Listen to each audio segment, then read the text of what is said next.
kalau Anda ingin bangun, misalnya teman-teman sekalian, saya pengen bangun sebelum subuh, nggak akan kelewat. Ya pasang itu, niatkan Bismillahirrahmanirrahim, saya pengen bangun sebelum itu. Lalu atur aktivitasnya. Jangan mengerjakan perbuatan-perbuatan yang menjadikan kita lelah untuk bangun pada akhirnya. Ya, misalnya terlalu malam tidurnya, mengerjakan perbuatan yang tidak, aktivitas yang tidak produktif misalnya kan, yang tidak banyak bermanfaat lah. Ya, Anda bisa contohkan sendiri kan, banyak sekali ragamnya. Ya, sekarang sampai malam larut, disebutnya begadang ya. Ya, sampai begadang misalnya kan. Ya, makanya kan sering diingatkan, begadang jangan begadang kalau tiada artinya. Ya, boleh aja begadang, boleh, begadang boleh saja kalau ada perlunya gitu kan. Nah, itu jadi kalau ada perlu ya nggak apa. Zaman Nabi boleh ada yang begadang, ya, ada yang begadang gitu kan. Bukan zaman sekarang saja. Zaman Nabi begadangnya apa? Begadang tuh hukumnya boleh ya ketika ada beberapa bab. Misalnya pertama bab tentang diskusi memecahkan masalah. Ada, era Nabi ada diskusi ya sampai larut malam gitu kan. Ya, ada, tapi yang paling indah adalah mereka bisa memetakan dan dengan niat yang kuat itu masih bisa bangun sebelum subuh, masih bisa tahajud bahkan. Ya kan? Yang kedua adalah bab tentang suami istri, ya, yang berdiskusi ya atau melakukan aktivitas tertentu misalnya diskusi tentang keluarga, tentang macam-macam, atau dia keluar misalnya berangkat nyari ke kafe, ke macam-macam malam-malam ya untuk bisa mencerahkan keadaan dirinya, baik untuk diskusi ataupun untuk yang lain. Itu kan dengan hal yang dibenarkan, yang dihalalkan, yang benar, bukan ke tempat-tempat maksiat. Ya, suami istri begadang datangnya ke diskotik misalnya, itu salah, itu nggak benar gitu kan. Ke tempat-tempat yang dibenarkan, yang memberikan satu pencerahan atau inspirasi kebaikan. Ya, siru fil ardi, silakan jalan-jalan di malam hari. Bisa melihat dunia malam dengan dunia yang siang kan berbeda keadaannya. Tapi bukan dunia malam jangan diartikan hiburan, bukan ke situ arahnya.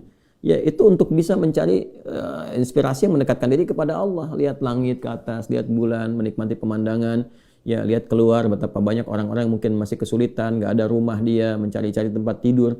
Ada yang tidur di pinggiran masjid, ada yang tidur misalnya di dekat trotoar dan sebagainya. Berpikir, alhamdulillah Allah berikan kenikmatan yang belum tentu ada di posisi demikian. Lalu bagaimana dengan nikmat yang Allah lebihkan untuk berbagi dengan mereka? Itu maksudnya. Ya kan? Nah, itu kurang lebih teman-teman sekalian gambarannya. Jadi diniatkan, setelah itu apa? Niat tadi itu ada usaha, pasang alarm. Ya, kalau sekarang subuhnya misalnya jam 4 lewat 9, taruhlah 9 misalnya kan, Anda setel kalau perlu di 3 kali tuh, jam 3, 3 lewat seperempat, setengah 4 ya, nanti alarm pertama untuk mematikan alarm kedua, karena biasanya ngantuk tuh, kalau udah masih ngantuk tuh kan apa sih bahasa Jermannya tuh, nundutan ya, masih nundutan tuh ya, masih begini-begini tuh, ndut ya kan, maka orang Sunda menyebutnya nundutan, karena ndut begini tuh, maju-maju tuh ya. Anda pasang alarm jam 3, nanti pasang lagi 3 seperempat kan, jadi alarm pertama untuk mematikan alarm kedua kan.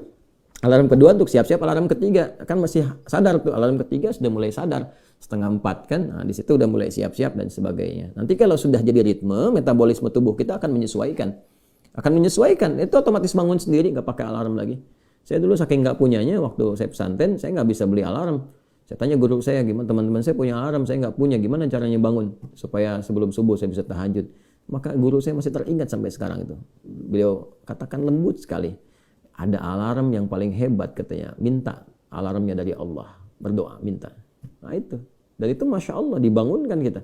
Ya bangun kita. Kadang Masya Allah minta, ya Allah saya pengen bangun jam 3, dari setengah 3 bisa bangun itu. Tiba-tiba bangun tuh kan. Ya, tiba-tiba bermimpi sesuatu yang membuat kita bangun, dengar suara yang membuat kita bangun. Ya, pada hakikatnya itu petunjuk Allah Subhanahu wa Ta'ala.